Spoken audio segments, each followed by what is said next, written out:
The movie begins in 1999, where a blood-soaked pilot named Petty Shelburne stumbles into a pawn shop.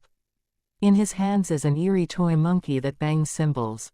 He frantically warns the shopkeeper that the monkey is cursed. Every time it plays, someone dies in a horrific way.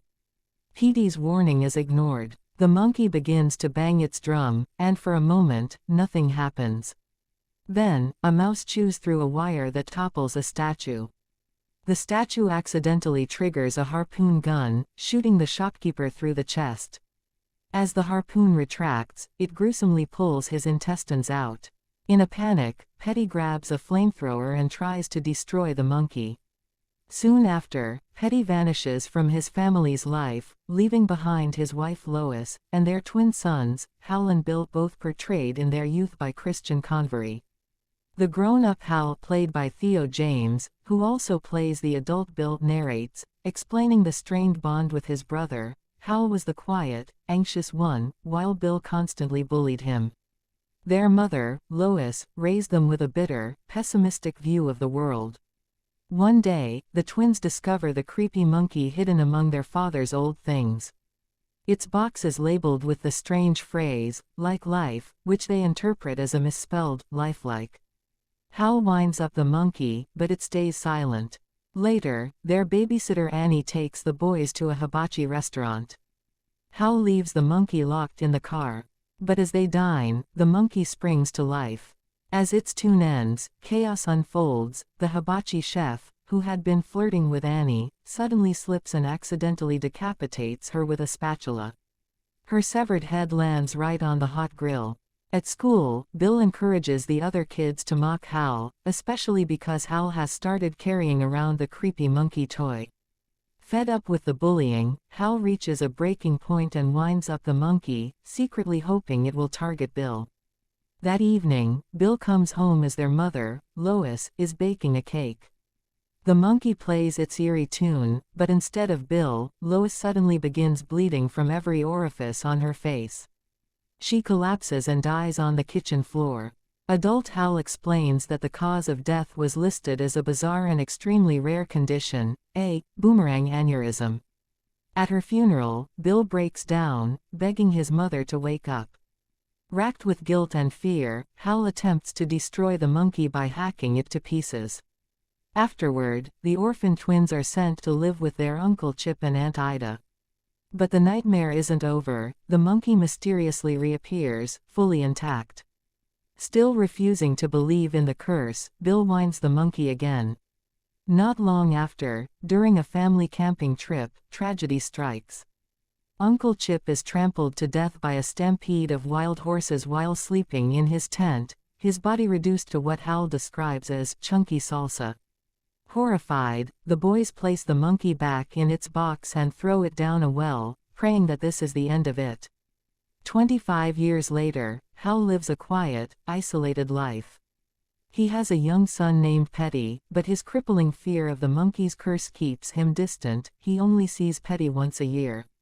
When Hal arrives to pick up Petty for their annual visit, he's hit with devastating news. His ex-wife Laura and her husband, a smug, expert, named Ted Hammerman, inform him that Ted is adopting Petty. They believe it's best for Hal to step out of his son's life permanently. Now living alone, Aunt Ida becomes the next victim of the monkey's curse. While heading into her basement, the stairs collapse beneath her, and she falls, her face pierced by a cluster of fish hooks. Staggering in pain, she grabs some rubbing alcohol to treat the wounds, but a strange sound from the stove distracts her.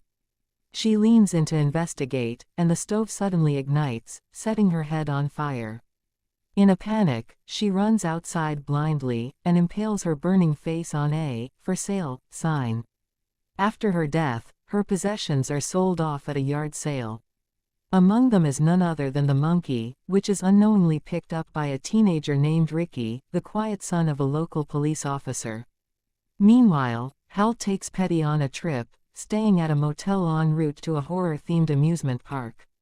Petty, working on a school project about his family tree, asks about Hal's past. Hal lies and says he doesn't have a brother, though he does share some memories of their late mother, Lois. That night, Hal receives a phone call from Bill. It's been years since they last spoke. Bill reveals that the monkey is back, and urges Hal to return to Ida's house to handle her estate. While Hal is outside taking the call, he notices water seeping into a pool from a nearby puddle. A woman approaches, ready for a swim. Just as Hal spots a fan falling into the water, it's too late. She dives in and is instantly electrocuted, her body exploding from the surge. Shocked and now certain the monkey is active again, Hal wakes up Petty immediately, telling him they need to leave, now. Hal and Petty arrive at Ida's house to settle her estate. While there, Petty grows irritated when he overhears a cheerful real estate agent named Barbara casually mention that Hal has a brother, a fact Hal had been keeping from him. Inside the house, Barbara chats with them, mentioning a string of gruesome accidents that have occurred in town since Ida's death. But before she can finish her thought, she opens a closet door, and a shotgun hidden inside falls out, discharging point blank. Barbara is blown to pieces, and in a morbid twist, Hal ends up with one of her fingertips in his mouth.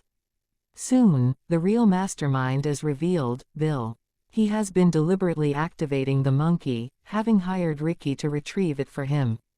Obsessed with revenge, Bill blames Hal for their mother's death, convinced that Hal turning the key as a child caused the curse to strike her.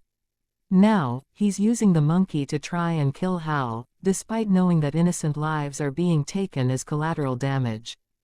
Bill's plan escalates. He instructs Ricky to kidnap Hal and Petty, with the intention of forcing Petty to turn the monkey's key, triggering Hal's death through the curse.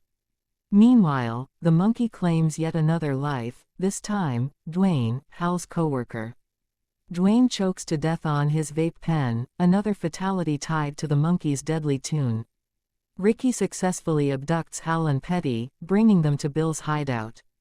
As part of Bill's twisted plan, Petty is sent inside to meet him, but not before making his way through a gauntlet of dangerous booby traps.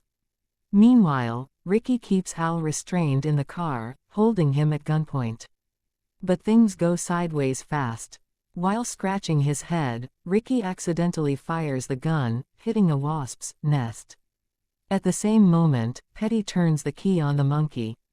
The cursed toy begins its tune, and in a horrific scene, the entire hive of wasps swarms out and dives into Ricky's mouth, tearing their way out through his face, killing him brutally. With the chaos outside, Hal breaks free and rushes inside to confront Bill. But Bill, obsessed and furious, demands the monkey kill Hal.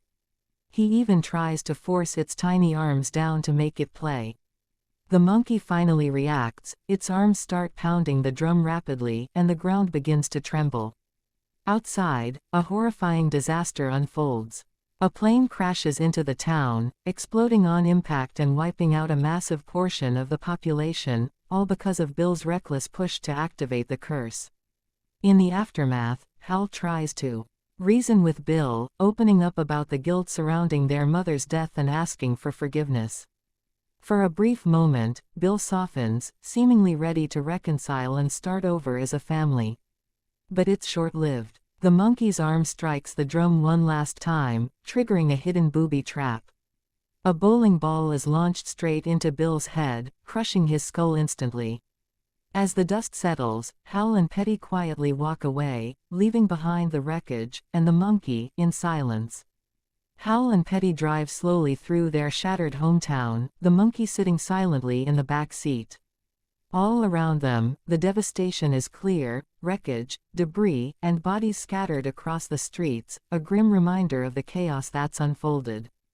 At a red light, a pale man riding a white horse passes by their car, a mysterious and haunting figure, strongly implied to be Death himself.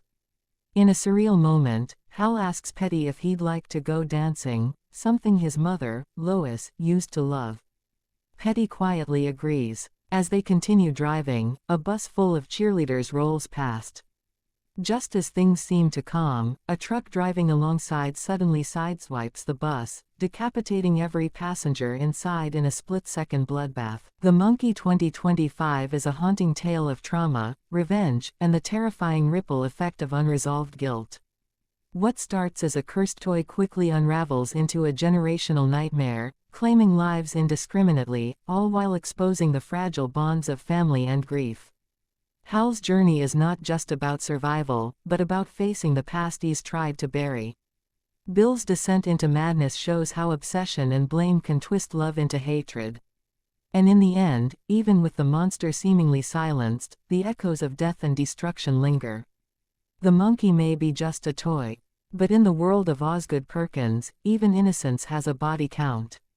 And just when you think it's over, that chilling post-credits teaser reminds us, the terror isn't done. Keeper is coming.